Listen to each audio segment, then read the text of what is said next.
What if the most important thing you did this year didn't show up on a to-do list? Today I want to talk about hidden accomplishments, new beginnings, and setting kinder goals for the year ahead. Before we rush into a new year full of plans and expectations, I think it's worth pausing for a minute to look back kindly and to look forward with hope and without pressure. As the year comes to a close, I do find myself thinking about beginnings. I've always loved them. The first of the month, back to school, a fresh start in a new home, a brand new year. There's something comforting about that feeling of, this is a good time to start. Hope for what's going to begin. And yet, by the end of the year, many of us are simply relieved that it's over, especially if it's been a difficult one. When a year has been hard, our instinct is often to rush forward, to get away from it, without ever stopping to look back and ask, what did I actually do this year? We hear the phrase all the time, you can't know where you're going if you don't know where you've been. But sometimes when we look back, we think we're supposed to produce this impressive list of achievements, promotions and milestones, dramatic transformations. And if we don't see those things, we assume we failed. But what if what you accomplished this year was actually harder than any neat, tidy achievement? What if you kept going in a situation that felt overwhelming? What if you showed up again and again? What if you got back up quietly, without applause, more times than you can count? And what if you were there for friends or family when they needed you? You loved people through their struggles.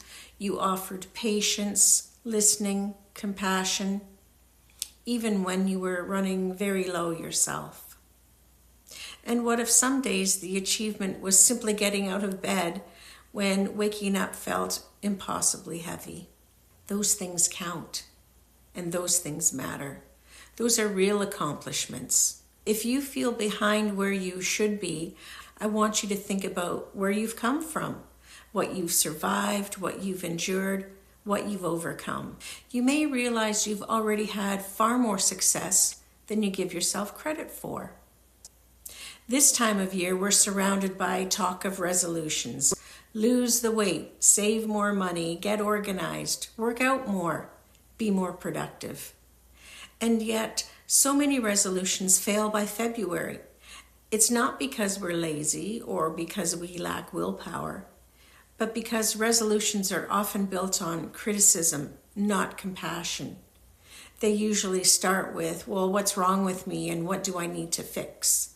They're big, rigid, all or nothing promises, and we all know life doesn't work that way. Resolutions often fail because they're too vague or too extreme.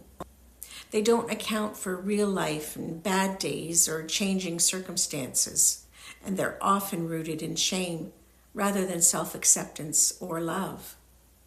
And when we slip up, as we all do, we decide we failed completely and we give up. But growth doesn't happen through punishment. It happens through kindness and consistency. Instead of resolutions, what if we chose gentler intentions? Not goals that try to force us into someone else's version of success, but goals that come from our own heart. Not do more, but live better.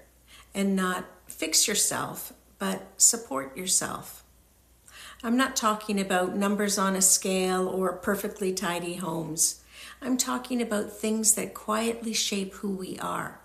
Things like being a little more grateful, being a little kinder to others and to ourselves, and allowing people to be kind to us, listening to what we truly need, loving ourselves more, or if that feels like too much, and some days it does, how about just accepting ourselves and choosing again and again to be proud of what we've done? Sometimes the most meaningful goals are not about becoming someone new. They're about becoming more fully who we already are. We often get stuck on big goals, and big goals can be inspiring, but they can also feel overwhelming. So what if instead of focusing on the big picture all the time, we focused on daily goals? Because as I've mentioned in a previous video, how you spend your day is how you spend your life. And small, repeatable actions build real change. Because many of us know looking ahead can be too much sometimes. Getting through the next day, hour, minute is sometimes all we can handle. One thoughtful meal, one short walk, one drawer tidied, one honest conversation, one moment of rest without guilt. These daily goals are achievable and they're forgiving, and they allow progress even on imperfect days. For me personally, I've learned something important about myself, especially since retiring. I do need structure. When I have no plans, no routines, no gentle framework, things fall apart. Lack of structure leads to chaos, and chaos makes me feel overwhelmed, scattered, and lazy at the same time. But here's the surprising part. Structure doesn't confine me, it frees me. When the basics are in place, when I know roughly how my day will flow, my mind can relax. I don't waste energy deciding what to do next, and most importantly, I don't decide to do nothing. I don't drift through the day feeling behind before I've even started. I find that structure creates freedom because it removes decision fatigue, it reduces stress and mental clutter, and it creates momentum. It makes room for creativity and joy. For me, when my life has flexible structure, one that I've created, not someone else's idea of what my day or life should look like, it helps so much. It's not rigid, but realistic and supportive to what I want to do with my time. It simply gives me a good starting place. As we step into a new year, I hope we can remember this. Stay true to who you are. Don't let every loud, frightening, or chaotic thing happening in the world pull you off center. Give what you can of your time and energy and resources, and love who you can, and rest when you need to. You don't need to become someone else next year. You don't need to prove your worth. You are already enough, right where you are, and exactly who you are. Before I end, I just want to say thank you to those of you who watch and comment and encourage and share. Thank you. I never expected this little corner of YouTube to grow the way that it has. And I never expected to connect with so many kind, thoughtful, supportive people.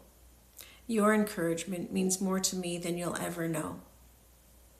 As we move into a new year, I'm looking forward, not with pressure, but with curiosity and hope. And I'm grateful to be here and grateful that you are too. Wherever you are today, however this year has treated you, I hope you can be gentle with yourself and proud of yourself and quietly hopeful for what's still to come. Here's to new beginnings. Thank you so much for being here. Until next time, take care.